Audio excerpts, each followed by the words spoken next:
Hello, you guys, and welcome to another episode of my podcast, Things Could Be Worse. I'm your host, Baileydedrick, and today I'm diving into this episode with no plans, no outline, no little paper script to help me out. Like, I literally don't know what I'm doing, but I think it's going to be a lot of fun, hopefully, fingers crossed. My whole plan for this episode is to just sit down, be super chill and relaxed, and pretty much just answer your guys' questions regarding like girl talk stuff or like big sister talk. I just want to sit back, relax, give my advice today in a more personal way and like a more just relaxed way, like without having a whole outline and bullet points that I want to cover and stuff like that. I will say I did not come up with this idea on my own. I have seen so many different podcast hosts do something like this. In particular, one person that I really took inspiration from on this is Ava Jules. She has a podcast called On My Mind, and I absolutely love her podcast. But she does like advice sessions. And they're like reoccurring. So she'll just sit down and answer people's questions. And I'm going to do that, but I think I'm going to do it specifically with girl talk, at least for now. So every, I don't know, like once a month or once every 2 months, I'll sit down and just talk about girly stuff. Because if you guys have watched my YouTube videos at all, over the past like couple years even, I kind of frequently, I would say, do a girl talk inspired or like related content where I'm either like hygiene shopping and then like sharing girl talk like stuff, or I'm doing like a get ready with me and I answer your guys' questions relating to girl talk. So you guys on my YouTube channel really enjoy this type of content, so I figured I would bring it over here onto the podcast. So I mean, without further ado, I guess the next thing for me to say is to just open up my Instagram and start answering your guys' questions. I will say thank you so much to everybody that's already rated the pod. It really, really helps me out, especially as I'm just kind of starting off here and like trying to grow an audience, find new people, bring new people to this platform. Rating the pod 5 stars really, really helps, either on Spotify or Apple Podcasts. So if you have a little bit of extra time after you're done watching this, I would really appreciate a rating. And only if it's a good rating. If you're gonna rate me shitty, then just don't, only nice ratings here. Okay, thanks. All right, so I'm gonna pull up the Things Could Be Worse pod Instagram account. If you guys aren't already following the Instagram or the TikTok, I would definitely recommend going and following those so that you can be kind of more like included or involved in these episodes, because a lot of times I have already like gone and like answered questions that you guys asked, or like in the future I definitely plan to do this type of thing more. So if you want to be included and feel like you're interacting a little bit more, then definitely go follow those accounts. But let's get started with some questions. And since this is kind of like an odd episode and I don't want to answer like 300 different questions, I'm going to go in pretty detailed with most of these questions and kind of tell my own experience if I have a personal experience that ties along with it. Just because I like doing that. I like sharing my life. I like being vulnerable and like just sharing all of my own tea. Okay, the first question that I'm going to answer here is what to do if you're not sure if you like him or not. This is kind of like a difficult thing to answer because it does vary so much from like guy to guy or like situation to situation, you could say. But I would say what I've kind of done in the past, I mean, I haven't had a crush on somebody in like 3 years besides my boyfriend. So it's kind of been a while for me, but I remember like in middle school even, like there would be like 2 boys that I kind of liked, and I like didn't actually like them probably, but I thought that I liked them. And I would say like my biggest tip for that is to kind of like stop talking to them. It doesn't have to be for like a long period of time at all, like you don't have to cut them off, but I would say like maybe slow down your communication, or if you see them all the time, like maybe kind of pull away a little bit. And if you find yourself like actually really missing their presence in your life, then I would say that you probably like them. But then also that can kind of get confused because like if you have a best friend and you cut off contact with them a little bit, like you're gonna miss them too. So I don't know. I would say maybe make like a pros and cons list. and figure out like, do you really like them in that type of way, or do you just like them because they're like a good friend? You know what I mean? Like there's so much confusion that can happen when you have like a really, really close friend. You can start thinking like, oh my God, do I like this person? And in reality, you don't. It's just like you guys are so close that it feels like maybe there's something more. But I don't know. That is like a really hard question. I feel like just the only thing you can do is ride it out, let time tell. If you really do like them, it will come to the surface more over time. But for now, I would say like maybe try distancing yourself and seeing if you miss them a whole lot, or I don't know, just let time run its course, because whatever's meant to be is gonna be, and you just gotta trust that it'll work out the way that it's meant to. I don't know. Okay, this episode is literally going to be all over the place. I just answered a question about a boy, and now I'm going to answer a question about hair products. So strap in, buckle up, you could say, because this episode might get a little bit crazy. It might get a little all over the place, a little bit chaotic. But like I said, I think it's going to be fun. So my hair product recommendations. I feel like I've really mastered my particular hair care routine, and I'm going to mention a few of the products that I use and that I love and that have like really helped me save my hair and like keep it very healthy. But I will say that this is super, super personal. Like any skincare, hair care, pretty much anything when it comes to anything is so personal, and I wish that was talked about more. Like you really have to find what works well for your specific hair type, for your, like if you bleach your hair, if you dye your hair, depending on the length of your hair. Like there's so many things that factor into this, but I will say that a few of my favorite products are from the brand Lanza. I literally love Lanza products. I only found out about them like probably 2 years ago, and I've been using them for 2 years now, and I truly thank Lanza for like 90% of my hair health, you could say. I love specifically the Lanza Keratin Healing Oil. It's just like a hair oil I put into my hair after I shower when it's like damp, and it completely like minimizes my frizz and just hydrates the hair. I don't know. I really like that product. Another product from them that I really like is the Moi Moi spray. It's like a moisture spray that also has like a heat protectant, and it has like anti-frizz properties. Love that.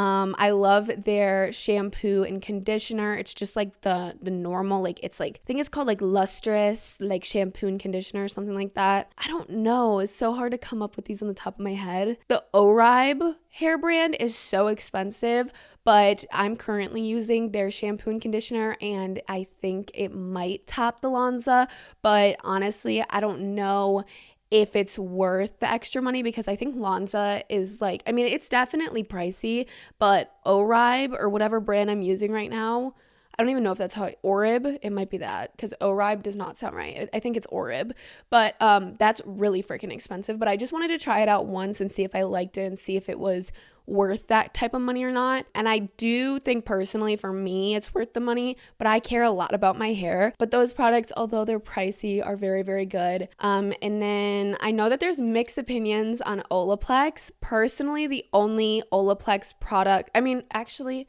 I think I've tried 2 Olaplex products. I've tried one of their like hair masks. I think it was the number 3 hair mask, and I liked it. I don't think that it was anything special like for a hair mask, but I definitely thought that it like moisturized my hair, made my hair feel nice and stuff. But I haven't rebought it. Like I ran out of it, and I haven't felt the urge to go rebuy it. But one thing that I do keep rebuying from Olaplex is the little bonding oil. I don't know like what the number is, but it's just like a yellow little tiny, it's probably like 1 ounce. It's like a little hair oil, and I definitely really, really recommend that. I feel like it does wonders for my hair. I don't know. I think that's pretty much all that I have for like my favorite products. I mean, there's probably so many more, but for now, I hope that helped. I definitely love all of the products that I just mentioned. The next question is, how do you grow into yourself? Like style, makeup, etc. This is like a really good question that I don't think I've ever heard like asked before. I mean, nobody's ever asked me this, but I feel like the biggest part about growing into yourself is just getting comfortable with yourself. And for me, a lot of comfortability in my life comes from just doing things over and over and over and trying out new things and really trying to like focus in on what actually makes you happy or what you actually enjoy doing or like things that you actually like. So for style, I feel like my biggest tip is to try out a what is the word? A plethora,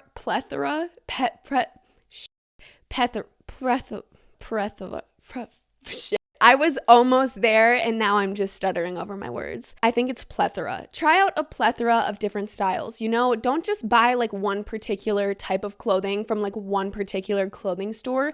Kind of like try out new tops, new pairs of pants, like things that you might not normally try. And if it's a little bit uncomfortable, that's completely normal because getting comfortable with yourself and focusing on what you actually enjoy wearing or doing is going to help you grow into yourself and find out what you really love, I guess. And then same thing with like makeup, like try out different makeup looks. I mean, if you don't wear a lot of makeup now, I would slowly get into it more if that's something that you want to do. If it's not, then don't. But like if you do want to get more into makeup and you feel like you're not good at it or you feel like it doesn't look right on you, I would say just like the more you practice in your room alone, and even if you're gonna put your makeup on and then take it off right away, it doesn't matter. As long as you're like practicing and you're doing it and you're getting more comfortable with it, I feel like that's a really great way to kind of find yourself and grow into yourself as a person. Somebody said how to tell a boy you don't enjoy talking to them. This is kind of situational as well, and I feel like all of these are so situational. It depends, like, is this boy someone that like has a crush on you and you're trying to be like back off buddy, or is this like somebody you just like kind of talk to, like there's nothing really there but like you just don't like talking to them? I'm kind of getting the idea that he kind of likes you and you kind of like aren't about it. And honestly, 2023 girls, we need to stop worrying so much about hurting boys. Obviously, be nice, be kind, always wake up with good intentions. But like at the end of the day, I feel like there's so many situations that girls are put in and we feel like we can't stand up for ourselves, or we feel like we can't speak what's actually on our mind because we're worried about hurting men, or we're worried not even about hurting men, but how they're going to react, which is so frightening because that is fucked up. Like, for instance, this completely goes off of this topic, but like it kind of explains what I'm trying to get at. If there's like a creepy old man hitting on you at a gas station, you're scared to say anything. Like most of the time girls will just like laugh it off, like like uncomfortably laugh it off, be like thanks, like and like bye, and like run out of that place. But like in reality, you probably want to be like, bro, I'm 17 years old, like can you not? But like men are scary a lot of times, so like you're not going to say that because what if they get aggressive, or what if they get mad, or what if they, you know, make a scene?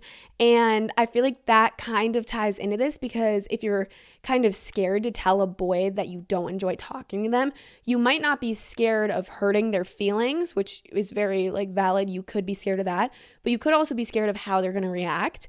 And I completely understand that. I would say, honestly, just try to go about it in a super casual way. I mean, maybe don't say like, I don't like talking to you, but like if he's trying to get with you and you're just not about it anymore, like you maybe thought for a second like you would try it out and like it's just not it. I would say maybe just be like, hey, like this is tough. I don't know. Just be like, I don't feel that things are progressing, or like I don't feel like talking is like, this is a hard question.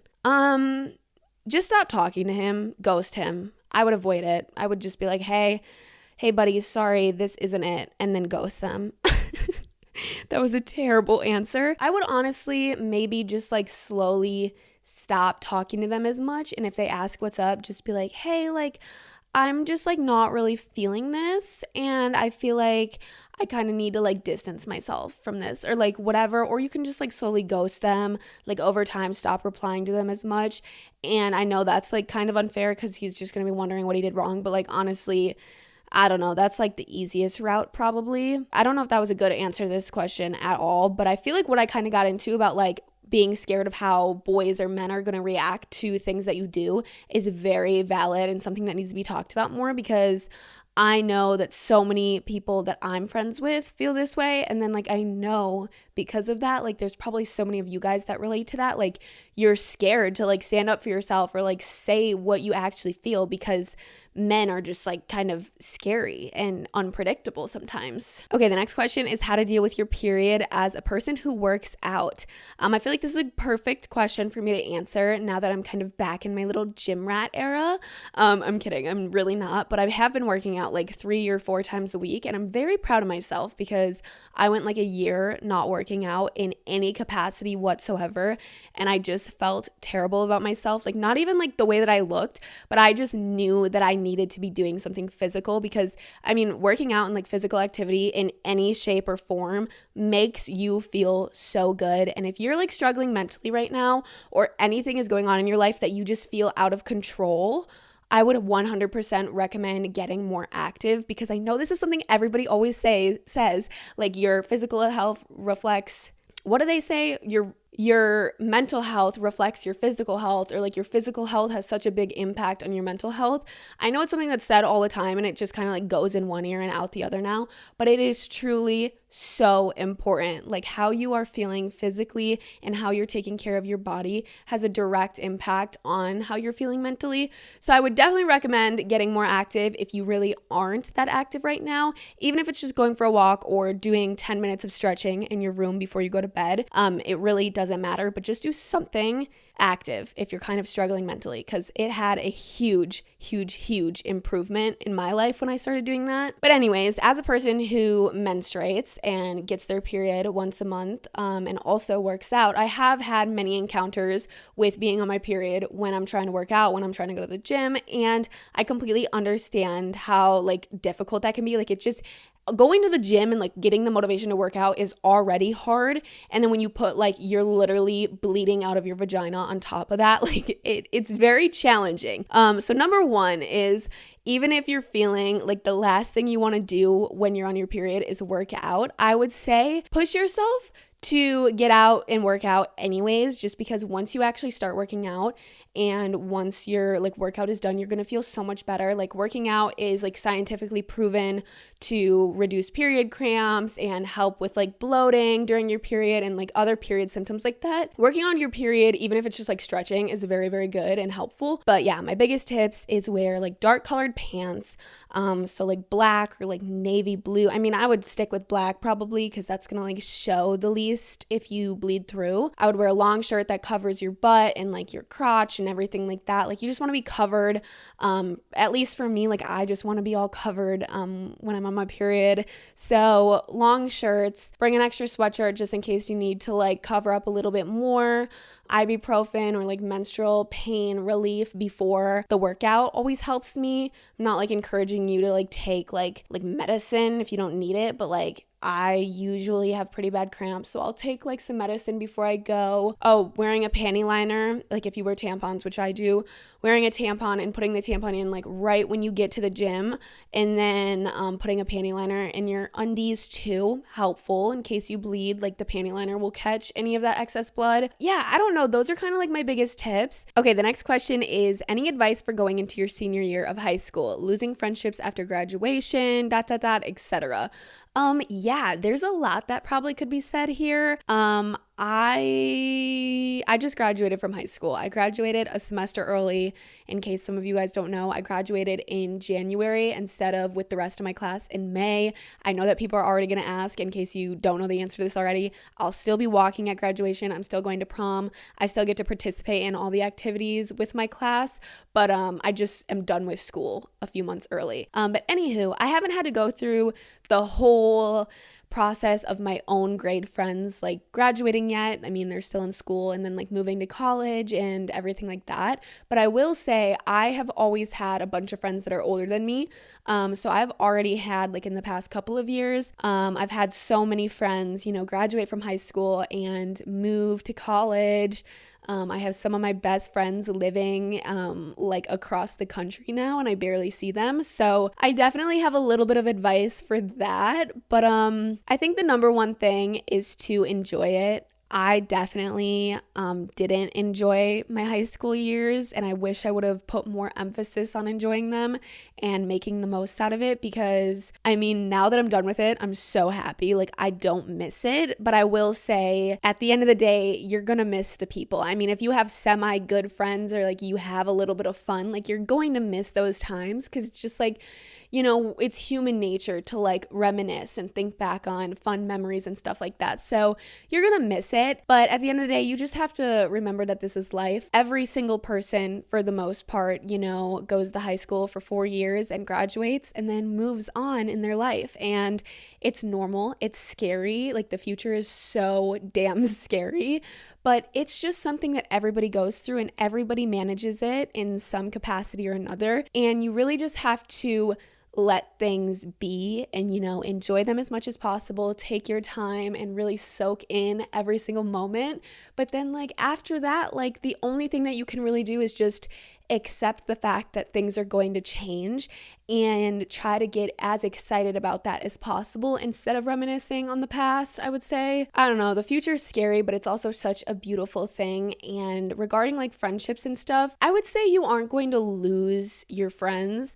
Obviously, if you guys are going to different colleges, which you probably are, you're gonna not talk to them as much and you're not gonna see them as much. And, you know, it's gonna be a different type of friendship. But at the end of the day, if they're good friends in high school and you make an effort to continue to text them or Snapchat them, and, you know, when you guys are both home visiting your parents or whatever, you guys make an effort to see each other. If you make the effort, you guys can remain friends, as long as like you guys don't change too much. I know like a lot of people go to college and they become completely different people, which is completely fine, because college is essentially where you figure yourself out for the rest of your life. But like, I don't know, it's really difficult, but you just have to accept it and make the most out of everything. And if something really matters to you, you're gonna find a way to keep it in your life. You know what I mean? Okay, the next question is how to numb period cramps. I already said that working out has helped me with my period cramps and getting active, but the number one thing and like why I think that works is, one, because when you're working out, your brain releases like endorphins and dopamine and stuff, which kind of essentially numbs your pain. But also going along with that, it's just a distraction. So if you're sitting in bed and your cramps are terrible and all you're focused on is your cramps, obviously those cramps are going to freaking hurt. But if you kind of get up, move around, you know, maybe start cleaning or going on a walk or just doing something to take your focus off of the pain that you're experiencing, can help reduce it, in my own experience. Realizing that letting go of toxic people is a good thing. So this is something that you kind of have to live and you learn. Once you do it once and you realize how much better your life improves after you remove toxicity, I feel like it becomes a lot easier. But that first step, like if you have a toxic friend or you're dating somebody that's toxic, that first like toxic person that you cut out of your life is going to be very scary and it's going to be very hard. But you really just have to realize how it's affecting you negatively or how they're affecting you negatively, and just put so much more focus on your own personal well-being. And I don't know, I mean, you can find confidence, find self-worth, but at the end of the day, you can only let go of somebody when you're actually willing to let go of them. Like, you probably know what I'm talking about when I say, like, you can have one of your best friends, you know, they're in a relationship with a shitty guy and it isn't good for them, and you can see from an outsider's perspective that that relationship is affecting your best friend in a negative way. And it's like, girl, leave him. Like, you deserve so much better. Like, you, whatever, you can tell them over and over to leave this guy, but they will not leave that guy until they are ready to leave that guy. So I would say, if you're dealing with toxic people and you want to cut people out of your life because you know it's for the greater good, I would say just wait, do it when you're ready, do it when you feel actually confident about that decision. Because if you cut somebody out of your life forcefully without actually desiring them out of your life, then you're gonna probably go running back to them eventually, and that isn't what you want to do. How do you avoid getting razor bumps? I've tried so many things, but nothing seems to work. Okay, I'm going to explain what has worked for me and my specific shaving my coochie routine. I don't get razor bumps really in my armpits or on my legs, so we're talking about my coochie right now. TMI, don't really give a shit. I'm going to talk about my coochie if I want to. No, this is just to help you guys out. Okay, no, but number one is the Tea Tree Hut body scrub thing. I mean, it went viral on TikTok. It's the one I use, but pretty much any exfoliating body scrub, sugar scrub thing is going to work. But exfoliating when it comes to shaving down there is so important, because if you don't exfoliate properly, you're going to have like dead skin and stuff down there. Like, this isn't gross. Like, we have dead skin all over our bodies, and it's like a proven fact that if you don't exfoliate, then there's going to be dead skin buildup, and then that can lead to an increase of razor bumps and ingrown hairs and stuff like that. So number one, when you get into the shower, I would turn the water on hot, and I would kind of let my body steam for a little bit. So that's when I wash my hair and I put my conditioner in, and I like to put my hair in a claw clip while I condition, and then I'll move in and like wash my body. I'll do my first body cleanse. I don't know why I'm doing a whole shower routine here, but you're just gonna have to deal with it. I do a full body cleanse with my unscented body soap. It's a Dove soap. I don't know. This is like what I call my cleaning soap. I feel like I really scrub my body. I really get the dirt and the grime, and I'm not dirty or grimy. Okay, that was like a little exaggeration just to get my point across. I'm not dirty, okay, I promise. No, but I'll do my first cleanse, and then I'll exfoliate my legs, my armpits, my coochie. I'll exfoliate my whole body pretty much. After you exfoliate, you're going to take a razor, and this should be a pretty new razor. If you're using a razor for more than like a month, 3 weeks to a month, toss it. You should not be using a razor that long, because once it gets dull, which happens fairly quickly, it is so much more likely to cause like bumps and cuts and burns and stuff like that. So make sure your razor is fairly sharp, fairly new. I recommend the men's Gillette Fusion 5 razor. I've used it for years. I use it on my legs. I use it on my armpits. I use it on my cooch. It always does the job good.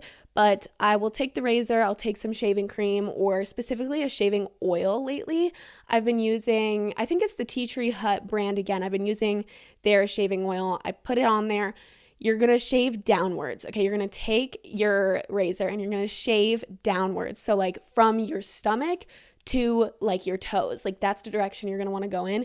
You're going to gonna start on the outside, like on the far right side or the far left side, and you're gonna go straight down, and then you're gonna rinse your razor off. Every single stroke you do, you're gonna rinse your razor under the water, because you don't want hair and stuff to get built up in there. So you're gonna go down, rinse with water, go down again, rinse with water, and work your way all the way across by going down. And then around like the sides, you can go like sideways. And then at the very end, if you only insist on having a super smooth coochie, then you can lightly go up using the same technique, doing one stroke, rinsing under the water, doing that. But I would say don't go up at all, just for a rule of thumb, unless, again, you want your coochie to be really smooth for some reason. But like, just going down will get pretty much 99% of the hair off. It's just like there will be like a little bit more of a stubble than if you go up, because you're going against the grain if you go up. I am doing way too much here. I don't know. I can't really go too much into it. Like, it's hard to explain without like showing it. And obviously I can't show you guys me shaving my coochie. So I'm just going to go into my next step, and that is using my holy grail product. Okay. It is the 10 Skin Ingrown Hair Solution. It comes in a blue bottle. You can get it at Target. You can get it on Amazon. You can get it at Walmart.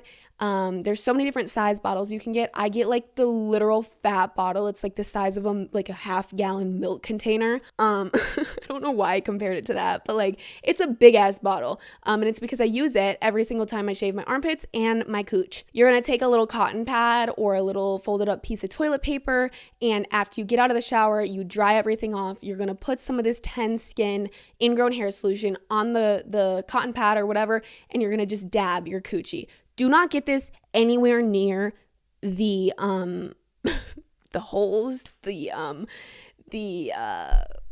passageways in your body. Don't get this in your vagina, okay? Because I think that's bad. I think that's really bad. Don't get it inside of you, but like, just get it on the skin, like around your, you know what I mean? Like on the little top part. Okay, I'm going to be done with that question. I think I just talked about coochie for like 15 minutes. Somebody said, just ordered a fake to my house and it's in my mom's name. She's going to open it. Fuck. Why would you put it in your mom's name? girl, come on, we got to be smarter than this. No. I pray that you have some sort of tracking information, which you probably don't, because fake ID sellers usually don't give you tracking information. Not that I would know or anything, but just from what I've heard through the grapevine. I just hope that you can get to that package before your mom does, and I will pray for you tonight. That seems fucked up. I will manifest that you get that package before your mom does. How to deal with a friend that is sometimes insensitive but can still be a good friend. This is not talked about nearly enough. Sorry, I'm disgusting. My biggest tip is to sit them down and have a very, very, very mature, casual conversation where it doesn't seem like you're attacking them in any way, shape, or form. I would leave it like very open-ended and just be like, hey, like, I just kind of wanted to talk to you about this. Like, I know that you're probably not intending to do this or make me feel this way or do these certain things. Like, I assume that your intentions are good. But I just want to say that sometimes when you do blank or when you say blank, it kind of hurts my feelings a little bit. And if you say it in a super, super chill way, if they're a good friend and a good person, they're going to understand. And even if they do get like a little bit defensive, which a lot of people do just because of their own personal traumas and past that they've had, a lot of people are really defensive when it comes to confrontation. But like, even if they get defensive about it, if they're a good friend and they care about you, they're going to be bothered that they're hurting you, and they're going to have an issue with themselves, affecting you in a negative way. So hopefully a simple conversation that's super chill and relaxed and easygoing could maybe help some things. But I would say at the end of the day, I don't know, if a conversation doesn't fix it and their behavior continues, you probably should maybe distance yourself. At least for a little bit, and just see if anything changes. I don't know. I wish you luck with that. Somebody said pads or tampons. I am a tampon girl through and through. I will sleep with like a fat ass pad on some nights just because I don't want to wear a tampon constantly on my period.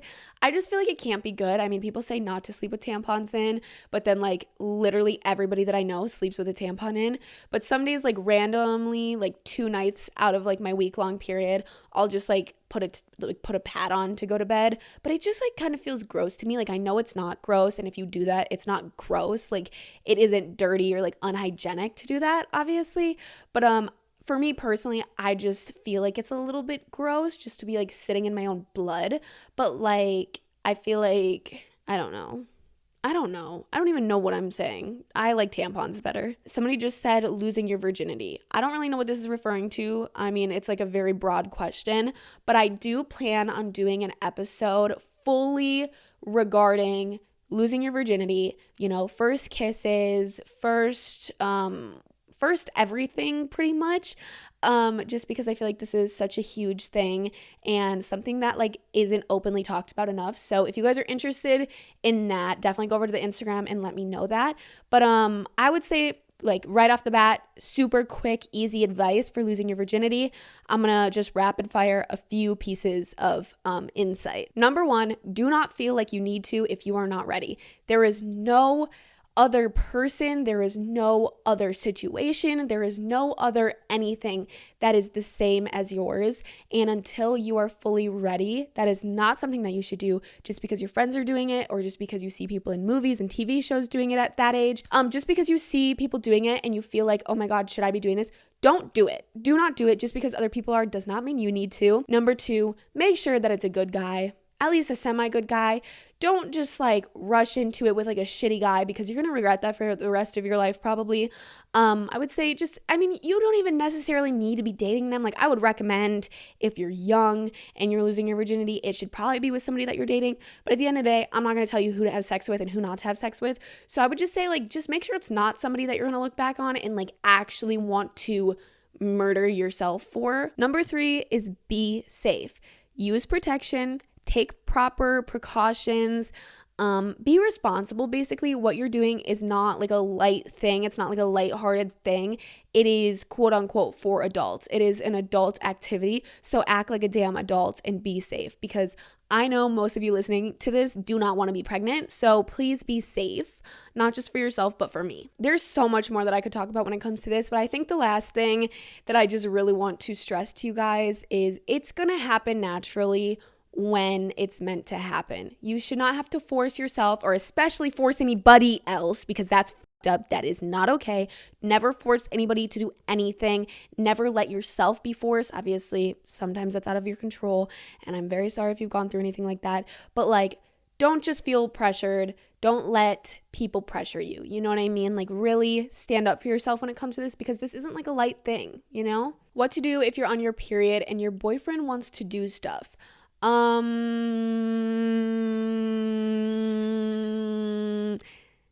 Ew. I hate boys. I definitely understand this and I get it. It's like sometimes you can feel guilty, or like it's your fault that you're getting your period and like you can't do stuff with your boyfriend or your significant other, whatever. I get that. But at the end of the day, if your partner doesn't understand that you're on your period, you most likely don't feel like being intimate. At least for me, like if I'm on my period, probably don't touch me. Don't come within 3 feet of me, or I will literally grab both of my hands and strangle you non-sexually. See, I say out of pocket shit like that. It's got to stop. Anywho, I don't know. I would say have a conversation with him in a very mature way and just be like, listen up, bud. I am bleeding out of my vagina. I don't want to do this right now. And you need to understand that. And if he gets mad at you or angry with you or resents you for not wanting to do stuff with him, he's a guy and you need to drop his ass. Because if any guy is trying to make you feel guilty for not wanting to be intimate on your period, that's a bad guy. Because guys are stupid. They should have no input when it comes to periods. Like, literally, fuck off. You do not get what this is like. You do not understand. All right, the next one somebody said is how to start using tampons / getting over the fear of using them. Like, should someone help me the first time? I luckily have never had any issues with tampons, and I never was really scared of them. Like, I think the first time I ever got my period, I just like popped a tampon in. I think it was because I was kind of like a late bloomer. Like, all my friends had already gotten their periods and like started using tampons. So it was just like a normal thing that I was like around and like saw and like heard them talk about. So I just like got my period, put a tampon in, and everything has been fine since. But I definitely understand being scared of it. Like, it's a foreign object inside of you for the first time, and that can be kind of intimidating. Also, like, so many of the questions that I've seen today on here are relating to that. And I've also heard so many stories in like real life of people being scared to use them. I'll tell you guys a little story back from when I was in elementary school. I remember I was at my best friend's house and one of our other friends was there. And I don't remember if she like had just gotten her period or like if she'd had her period for like a while. Actually, you know what it was? I think she had her period for a while, but she had only been using pads up until that point. And we were going on spring break in like a month, and we were going to like the beach all together. And she didn't want to wear pads. Like, she wanted to be able to wear a tampon so that she could go swimming and stuff like that. And I feel like that's a very common reason why people try using tampons for the first time, because they want to swim or they want to go to the beach or whatever the case may be. In my best friend's old bathroom, there was like a sliding door that like blocked off the shower and the toilet from like the sink in the bathroom. So we like shut the door. My friend went into the bathroom and we literally just like sat on the other side of the door while she was on the toilet, and we like talked her through putting in a tampon. And at this point, I hadn't even like started my period. Like, I had never used a tampon before, but like I kind of just like knew how they worked. So I was like trying to talk her through it. And like my other friend, she had gotten her period and like she had been using tampons. So she was like helping her, and we just like sat with her and like talked her through it, and she eventually got it. I think it took her like maybe like 2 different tampons like not working for her to like actually get it. But that's like a really cute memory that I like think about like frequently because I'm still like really good friends with both of the girls. Like they're my best friends to this day. So that's like a cute little story that we sometimes bring up. I would say if you have a close friend or like your mom is like close with you and you're able to like talk about stuff like that, maybe just have them in the bathroom and like talk you through it and like walk you through it. But at the end of the day, like it really is not as scary as it seems. It you barely feel anything. I mean, it's a little uncomfortable at first because it's like, this is like, nothing has ever been inside of me like this. But like, it really isn't scary. And I promise you that. I wouldn't just say that. Like, it really isn't scary. I've heard people say like, get a little hand mirror and like put your foot up on the toilet and like, like just like try it that way. I don't know. I think it's just like about practicing. And if you try it once and it doesn't work, maybe give it a little break and then come back, revisit it at a different time. But the number one thing I want to tell you is it shouldn't hurt. You really shouldn't feel a tampon inside of you. And if you can feel it, it probably means it isn't in far enough. So that's like one tip that I have for you that I know a lot of people, like I saw this TikTok of this girl the other day and it was like, I'm 19 years old and I just found out that tampons aren't supposed to hurt. Like she had been spending her whole life or like her whole menstrual life period up until she was 19 years old with like putting a tampon in wrong. So I don't want you guys to be stuck doing that. So make sure you can't feel it. Otherwise it probably isn't in right or far enough. Okay, I'm going to answer a few more questions. I've been talking for over an hour, which is crazy. The time has flown by. I almost said flew by. The time has gone by so quickly. So let's find a new question. Somebody said when to start acrylic nails. I think I got my first set of acrylic nails when I was in 6th grade or 7th grade. I got my first set. I remember this so specifically. I got my first set right before I went to a One Direction concert. And that was like a very special occasion. Like I didn't do that frequently. I don't think I started getting nails consistently until like the end of 8th grade, beginning of high school. But I would recommend, for your own sanity and for your own wallet, try to put off getting nails as long as possible. I mean, obviously if you get them for like homecoming or like other shit like that kind of makes sense. But like, you get addicted to them. Like I am addicted to them. I cannot have my nails bare now. So I would say put it off as long as possible just to, prevent the addiction, because once you start getting nails, it's very expensive. It's a lot of upkeep and it's a kind of annoying, but like I love my nails and like I always need to have nails. So put it off as long as possible and it will save you some money and some time. Somebody said, is it okay to miss a lot of school? I am probably the queen of missing school. I missed so much school throughout my years. Even starting in like middle school, I missed a lot of school. Like I was definitely truant every single year. Thankfully after COVID, like truancy in my like school district kind of didn't like exist anymore, just because they couldn't enforce those rules, because if you were in contact with COVID or you had COVID, you had to miss 10 days or whatever the quarantine period was at that time. And that was considered truant. Like if you miss 10 or more days of school, that's considered truancy. And I will tell you that I missed like 40 days a school year at least. Like I had an issue. I had a problem. I hated school. I couldn't get up in the morning. I was like severely depressed in middle school and like didn't want to go at all. But honestly, I was a straight A student.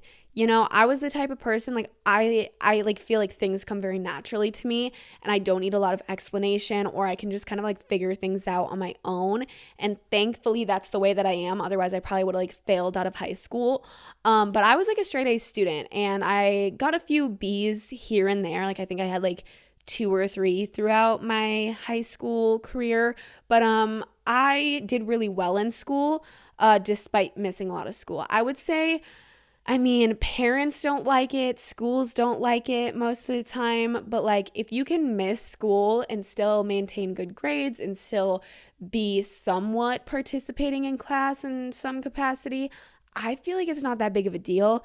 But again, it's kind of up to your school and your parents and how they view it and feel about it, because obviously if you're getting like detentions or like going to be truant and have to go to like summer school because you miss so much school, like that's a whole different story. But like in my opinion, if you're doing well in school and you want to miss a few days, like I feel like there's nothing wrong with that. I don't know. School and I don't see eye to eye. Okay, I'm going to do one more question. And I'm trying to find something right now that's kind of interesting that I feel like I haven't talked about before. So sorry if this takes a second. There's so many different questions. Okay, this is kind of a good one. Somebody said, never having a boyfriend, but you are soon to be 20. Please keep this anonymous. Of course, baby. I feel so strongly about the fact that it does not matter at all. Like if you're almost 20 years old, or if you're even older than that and you haven't had like a serious relationship, I feel like it's not that big of a deal, because most likely what would have happened if you did have a relationship when you were younger is it would have like not worked out and you would have gotten hurt. So in my opinion, I think that dating when you're young, this is very hypocritical and like very against my own life, because I've had a boyfriend from the age of 15. I'm now 18. And I've been dating the same guy for almost 2.5, 3 years-ish coming up. So I am contradicting myself, but I will say in general, I think that dating when you're young is stupid, just because, I mean, like, is it really worth it? Like, most likely it's not going to work out. And I like to be very realistic, even with my own relationship. And I try not to be like, oh yeah, I'm going to marry my current boyfriend, because that's how like things, I feel like once you start thinking about the future too much, that's when the relationship is bound to have some sort of failure. So I like to be very realistic and very like live in the moment when it comes to my relationship, which is, you know, I feel like a good thing. But like, I really don't think it's that big of a deal. I think that if you haven't found the right person and you haven't found that you connect with somebody like that, then I feel like it's completely fine. If it's something that you're kind of like purposefully avoiding, or even like subconsciously avoiding, and you feel like you like guys and you feel like, you know, there could be somebody, but you're just like completely closing off the idea, I would maybe reach out to like a friend or something like that and kind of talk through that. Because I mean, like your past and traumas and like your parents' relationship and like other relationships that you've seen can have a huge impact on the way that you navigate your own relationships and how you view relationships. I would say, you know, continue waiting. You're clearly a little bit picky, which is amazing, because you're never going to find the right person if you aren't at least a little bit picky. Don't be too hard on yourself. Live life, have fun. Find things that make you happy, find people that make you happy, you know, try to be social as much as possible, go out and meet new people. And eventually, someday, the right person will come to you and everything will work out the way that it's meant to be. But yeah, don't be too hard on yourself. It really isn't that deep. I promise you that nobody is like judging you. Like, you might think that people are judging you for that, but I promise you they aren't. Like, I was friends with this girl and she like never really dated. Like, she kind of like talked to this one guy at one point in high school, but like besides that, like she never really was talking to guys or like dating guys, and I knew like she kind of felt insecure about that.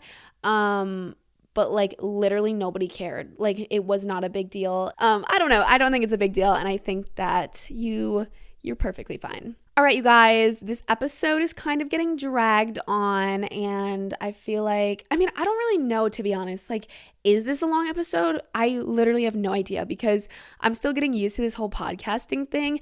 And, you know, sometimes like when I record episodes, I mean, I've only recorded a few episodes so far, but like when I have recorded episodes, sometimes they have flown really, really easily and I barely mess up what I'm trying to say, and like I barely make any edits or any cuts. And then in other episodes, I literally have like 16 different aneurysms while I'm trying to speak. And I know you guys are like, just leave that in there. Like, it's okay to stutter a little bit. And I do. I leave most of like my mess ups in. But like sometimes I just hate the way that I said something, or I know that I can phrase it better, or like what I said literally just doesn't make any sense and it's not helpful. I'll kind of like re-say some stuff. So like there's been a few things in here that I've re-said or like had to reiterate, and then I'll edit out the first time I said it. And I don't really know, like, is this going to be an hour episode or is this going to be 30 minutes? Like, it's really hard to tell because I'm still just getting comfortable and used to this. So sorry if the episode links are a little bit all over the place.